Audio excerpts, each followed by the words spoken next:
আমি তো আপনাদেরকে বলেই দিয়েছি, গত জুমাতেও বলেছি, আজকেও যেহেতু আরো একটি জুমা পেয়েছি, তাহলে শুনেন, আমরা ইনশাআল্লাহ এই রাত্রিগুলোর আগে আমরা জুমাতে ওই রাত্রের ফজিলত সম্পর্কে আলোচনা করে ফেলতেছি, ঠিক কিনা বলেন? দেখা গেছে যেই রাত্রে ফজিলত, মানে যেই রাত্রে আমল করার দরকার, ওই রাত্রে আমরা ফজিলতের কথা বলি। কতক্ষণ ফজিলতের কথা বইলা, আধা ঘন্টা, 1 ঘন্টা, 2 ঘন্টা ফজিলতের কথা বইলা, কতক্ষণ মিলাদ শরীফ পড়িরা, জিকির আজকার কইরা, দোয়া কইরা, বিরিয়ানি খাইয়া, তাবারক খাইয়া আমরা যার যার বাড়িতে গিয়া ঘুমাই যাইগা, ঠিক কিনা বলেন? তো ওই রাত্রে যদি আপনি আমি ফজিলতের কথা বলি, তো ফজিলতের কথা বললাম, ঠিক আছে, আবার কি পরের বছরে আমল করার লেগে, নাকি আজকেও আমাদের আমল করার দরকার, ঠিক কিনা বলেন? তাহলে আমার একটাই চিন্তাধারা যে ইবাদতের রাত্রিতে কোনো আপনার আলোচনা হবে না, এর আগে আমরা যত আলোচনা আছে সবগুলো করে ফেলবো, ঠিক কিনা বলেন? তো সম্মানিত হাজিরিন, আল্লাহ পাক রব্বুল আলামিন সূরাতুদ দুখান নাযিল করলেন। সূরাতুদ দুখানের প্রথমে আল্লাহ তাআলা বলেন হামিম। এই হামিম এটা হচ্ছে আপনার হরফি মুসাক্কাল, এটাকে বলা হয়। আর এটার অর্থ আল্লাহ ছাড়া কেউ জানে না। আল্লাহু আ'লামু বিমুরাদিহি বিহি, এইটার অর্থ কি আছে এটা শুধু একমাত্র আল্লাহ তাআলাই জানেন। বলেন সুবহানাল্লাহ। এই যে দুইটা অক্ষর হামিম, এই হামিম দ্বারা আল্লাহ কি বুঝিয়েছেন এটা আল্লাহ তাআলাই ভালো জানেন।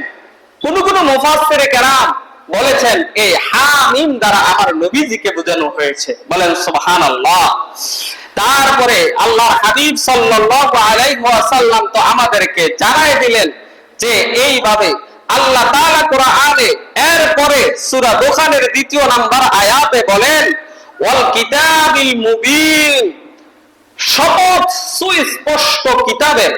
সুস্পষ্ট কিতাব হলো আল কোরআন, ঠিক কিনা বলেন? সুস্পষ্ট কিতাব কি? আল কোরআন, কোরআন মাজিদ।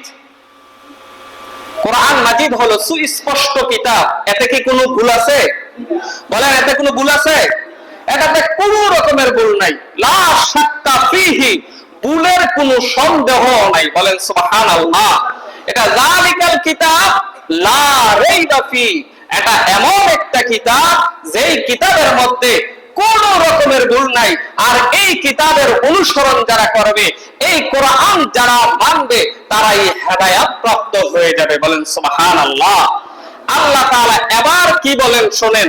আল্লাহ তাআলা বলেন ইন্না আনজালনাহু ফি লাইলাতিন মুবারাক। বলেন সুবহানাল্লাহ। আল্লাহ তাআলা এবার কি বলেন? আল্লাহ বলেন ইন্না, নিশ্চয়ই আমি, আনজালনা, নাজিল করেছি, ফি লাইলাতিন মুবারাক, আমি এই কোরআনটাকে মুবারক রাত্রিতে, বরকতময় রাত্রিতে, পবিত্র রাত্রিতে নাজিল করেছি। বলেন সুবহানাল্লাহ। এই যে শবে বরাতের রাত্র, আমাদের দেশে প্রায় মানুষ এখন মোবাইল চালায়, ঠিক কিনা বলেন? মোবাইল চালায়, ঘরের ভিতরে টেলিভিশন আছে, আপনার ওয়াইফাই লাইন আছে, ডিশ লাইন আছে, এইগুলো দিয়ে আপনার দেখা গেছে আপনার এই তারা দেখতেছে, বসে বসে দেখতেছে, আর বলতেছে শবে বরাত বলতে কোনো কিছু নাই। বলেন নাউজুবিল্লাহ। শবে বরাত বলতে কোনো কিছু নাই। আচ্ছা বলেন, শবে বরাত কোরআনে, শবে বরাত শব্দটা কোরআনের কোনো কিছু কোথাও নাই, কোরআনের কোথাও নাই। কারণ শবে শব্দটা হলো ফার্সি শব্দ। ফার্সি শব্দ কি কোরআনে আছে? কোরআনটা হলো আরবি। কোরআনটা কি? আরবি। আর তাহলে শবে এটা হলো ফার্সি শব্দ। শবে অর্থ হলো রাত্রি। শবে অর্থ কি? রাত্রি। বরাত, বরাতের এক অর্থ হলো কর্তন করে দেওয়া, কেটে দেওয়া।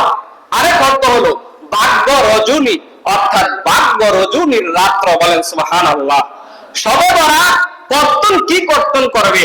শবে বরাতে এই রাত্রিতে আল্লাহ তাআলা বান্দার আমলনামা থেকে গুনাহগুলো কর্তন করে ফেলে। বলেন সুবহানাল্লাহ। কেটে ফেলে, কেটে ফেলে। এই রাত্রটাকে মুবারক রাত্র বলা হয়েছে, পবিত্র রাত্র। এই রাত্রটাকে বারাকাত বলা হয়েছে। এই রাত্রে আল্লাহ তাআলা বরকত নাজিল করে দেন। এই রাত্রটাকে আবার মুফাসসিরিনে কেরাম বলেছেন এটাকে সাক, লাইলাতুস সাক বলা হয়। লাইলাতুস সাক, সাক শব্দের অর্থ হলো চেক। চেক চেক বুঝেননি আপনারা? যে ব্যাংকের মধ্যে গেল, ব্যাংকের মধ্যে যাওয়ার পরে চেকের মধ্যে যদি 10 লক্ষ টাকা লিখে দেওয়া হয় তাহলে ওইটাই গ্রহণযোগ্য হয়ে যায়, ঠিক কিনা বলেন? আল্লাহ তাআলা এই রাত্রটার আরেকটা নাম হলো লাইলাতুস সাক। তাফসীরের কিতাবের মধ্যে পড়েছি যে আল্লাহ তাআলা তার বান্দাদেরকে এত নিয়ামত দান করে, এত নিয়ামত দান করে যা বলে শেষ করা যাবে না। বলেন সুবহানাল্লাহ। এই রাত্রটা, এই যে আজকের রাত্রটা, হ্যাঁ এবার বলবেন যে শবে বরাত, তারা তো বলে শবে বরাত কোরআনের ভিতরে কোনো জায়গায় নাই। আমিও বলি শবে বরাত কোরআনের কোনো জায়গায় নাই। এবার আপনারা বলেন যে নামাজ যে শব্দটা এটা কোরআনের কোন জায়গায় আসেনি? নামাজ, আমরা যে নামাজ বলি, নামাজ পড়ি, এটা কোরআনের কোথাও আছে? নাই তো, নাই। নামাজ কোরআনের কোন জায়গায় নাই। আছে সালাত, আছে কি? সালাত। এই যে ফেরেশতা, আমরা ফেরেশতা বলি, ঠিক না বলেন? ফেরেশতা কোরআনের কোথাও আছে? ফেরেশতা হলো ফার্সি শব্দ, আর আরবি শব্দ হলো মালাইকা। আরবি শব্দ কি? মালাইকা।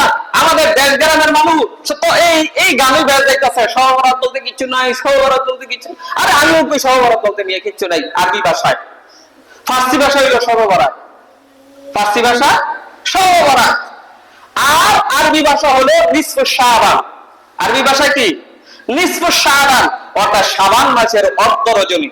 শাবান মাসের অর্ধেক যেটা বলা হয় ওইটা হলো নিসফু শাবান।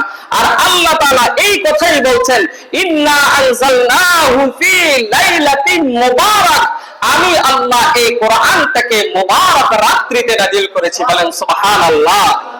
সম্মানিত হাজিরিন, এই রাত্রে এবার বলবেন কোরআন তো নাযিল হয়েছে কদরের রাত্রিতে, ঠিক না বলেন?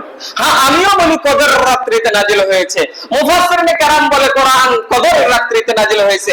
আল্লাহ বলে কোরআন কদরের রাত্রিতে নাযিল হয়েছে, যেহেতু আল্লাহ বলেছেন ইন্না আনজালনাহু ফি লাইলাতিল কদর।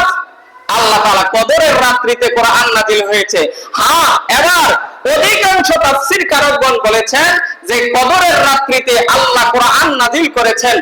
আর ইবনে আব্বাস রাদিয়াল্লাহু তাআলা আনহুর ছাত্র ইকরামা রাদিয়াল্লাহু তাআলা আনহু, তিনি একজন বড় একজন তাবিঈ এবং তিনি সাহাবীর ছাত্র আব্দুল্লাহ ইবনে আব্বাস রাদিয়াল্লাহু তাআলা আনহুর ছাত্র। তিনি বলেছেন আল্লাহ তাআলা কোরআনটাকে আপনার এই মুবারক রাত্রিতে, শবে বরাতের রাত্রিতে নাযিল করেছে। বলেন সুবহানাল্লাহ। এবার বলবেন কিভাবে হলো, বিষয়টা কে দেবে? আর একটু বুঝেন, শবে বরাতের রাত্রটাকে মুবারক রাত্রি কেন বলা হয়েছে? যেই বছর আল্লাহ তাআলা, আমি এইটা তাফসীরে পড়েছি যে এটা হলো সিদ্ধান্তের রাত্র। এই শবে বরাতের রাত্রটা হলো পরবর্তী বছর কি হবে এই সব কিছুর সিদ্ধান্তের রাত্র হলো এই শবে বরাতের রাত্র। বলেন সুবহানাল্লাহ। এবার হ্যাঁ সম্মানিত হাজিরিন শুনেন, এবার তিনি বলেন আল্লাহ তাআলা যেই বছর কোরআন নাযিল করবেন, যেই বছর কোরআন নাযিল করবেন কদরের রাত্রিতে, ওই বছর আল্লাহ তাআলা শবে বরাতের রাত্রিতে সিদ্ধান্ত নিয়েছেন, অর্থাৎ নিসফু শাবানের রাত্রিতে আল্লাহ সিদ্ধান্ত নিয়েছেন যে এই বছর আল্লাহ তাআলা কোরআন লাউহে মাহফুজ থেকে আল্লাহ তাআলা নাযিল করে দিবে। বলেন সুবহানাল্লাহ। কথা বুঝাইতে পারছি নি? লাউহে মাহফুজে আল্লাহ তাআলা এই কোরআনটাকে পাঠায়া দিবেন। লাউহে মাহফুজে এটা সংরক্ষিত থাকবে, আর সেখান থেকে ধাপে ধাপে বান্দার উম্মতে মুহাম্মদী সাল্লাল্লাহু আলাইহি ওয়াসাল্লাম ওনার উম্মতের প্রয়োজনে প্রয়োজনে আল্লাহ তাআলা কোরআনকে নাযিল করবে। বলেন সুবহানাল্লাহ। তো সম্মানিত হাজিরিন, আল্লাহ তাআলা এই রাত্রিতে কোরআন নাজিল হবে সেটার সিদ্ধান্ত নিয়েছে, বলেন সুবহানাল্লাহ। আর আল্লাহ তাআলা এই কারণে এই কথা এই যে ভাবে বলে দিয়েছেন, ইন্না আনজালনাহু ফি লাইলাতিন মুবারাকাতিন ইন্না কুন্না মুনজিরিন। আল্লাহ বলেন আমি এই রাত্রিতে কোরআন, মুবারক রাত্রিতে, পবিত্র রাত্রিতে আমি কোরআন নাজিল করেছি, আমি সতর্ককারী, বলেন সুবহানাল্লাহ। এবার আল্লাহ তাআলা পরের আয়াতে বলেন, ফিহা ইফরাতু কুল্লু আমরিন হাকিম। আল্লাহ তাআলা এবার বলেন এ রাতে প্রত্যেক গুরুত্বপূর্ণ বিষয় স্থিরকৃত হয়, বলেন সুবহানাল্লাহ। প্রত্যেকটা গুরুত্বপূর্ণ বিষয় আল্লাহ তাআলা এই রাত্রিতে, আজকের রাত্রিতে, মনে রাখেন আজকের রাত্রিটা ঘুমায়া কাটানোর রাত্রি না ভাই, আজকের রাত্রিটা আল্লাহ তাআলার কাছে চাওয়ার রাত্রি। আজকের রাত্রিটা কি চাইবেন আল্লাহ তাআলার কাছে? আল্লাহ তাআলার কাছে আল্লাহ এই আগামী বছর কি দিবেন আপনাকে, আজকে বাজেট করবে, বলেন সুবহানাল্লাহ। কার সন্তান নাই? সন্তান তুমি আল্লাহ তাআলার কাছে আজকের রাত্রে চাও, আল্লাহ তোমাকে দিবে। কার রিজিকের প্রয়োজন? আজকের রাত্রে চাও, আল্লাহ তোমাকে রিজিক বাড়ায়া দিবে। কে অসুস্থ থেকে সুস্থ হবা, আল্লাহ তোমাকে দিয়ে দিবে। তুমি আল্লাহ তাআলার কাছে আজকে চাও, এই বছরের ভিতরে আল্লাহ তোমাকে দিয়ে দিবে, বলেন সুবহানাল্লাহ। সম্মানিত হাজিরিন, এই কথাই আল্লাহর হাবিব নূর নবী সাল্লাল্লাহু আলাইহি সাল্লাম হাদিস মুবারকের মধ্যে বলেন। আলী রাদিয়াল্লাহু তাআলা আনহু হাদিসটা বর্ণনা করেন, গত জুমাতে কিছু অংশ তেলাওয়াত করা হয়েছিল। আলী রাদিয়াল্লাহু তাআলা আনহু বলেন, ইজা কানাত লাইলাতুন নিসফি মিন শাবান, যখন শাবান মাসের অর্ধ রজনী উপস্থিত হয়, ফায়াকুমু লাইলাহা, তোমরা ওই রাত্রিতে নামাজ আদায় করো, নামাজ আদায় করো। ফায়াকুমু লাইলাহা ওয়াসুমু নাহারাহা ওয়াসুমু ইয়াওমাহা, তোমরা দিনের বেলা রোজা রাখো, বলেন সুবহানাল্লাহ। তাইলে আজকের রাত্রে ইবাদত আছে না নাই? বলেন আছে, আসেনি? নাকি আজকের রাত্রে ইবাদত নাই? ইউটিউব থেকে শুনছেন বড় বড় শায়েখেরা বলছে যে শবে বরাত বলতে কিছু নাই, এই আশার নামাজ পড়ে গিয়া ঘুমাই, এরকম নাকি? না ভাই, আমি যে হাদিসটা বলতেছি এটা ইবনে মাজাহ শরীফের হাদিস, আর এইটার রিওয়ায়াত করেছেন হযরত আলী রাদিয়াল্লাহু তাআলা আনহু। তিনি রিওয়ায়াত করেছেন, ওনার হাদিসটা বলতেছি। তাহলে আমার কথাটা কি মিথ্যা নাকি? কথা বলেন না। আমি তো হাদিস থেকেই বলতেছি, আমি তো কোরআন থেকেই বলতেছি। কি বলেন? আমি তো হাদিস এবং কোরআন দুটোটা একসাথে রেখে কথা বলতেছি, এবং পাশাপাশি মুফাসসিরিনে কেরামের কথাগুলো বলতেছি। আর আপনাদের সামনে কথা বলার আগে আমার কয়েকবার তো পড়া লাগে, কয়েক ঘন্টাও পড়া লাগে, তারপরে না আধা ঘন্টা আলোচনা করি। তো সম্মানিত হাজিরিন, আজকের রাত্র হলো দোয়া কবুলের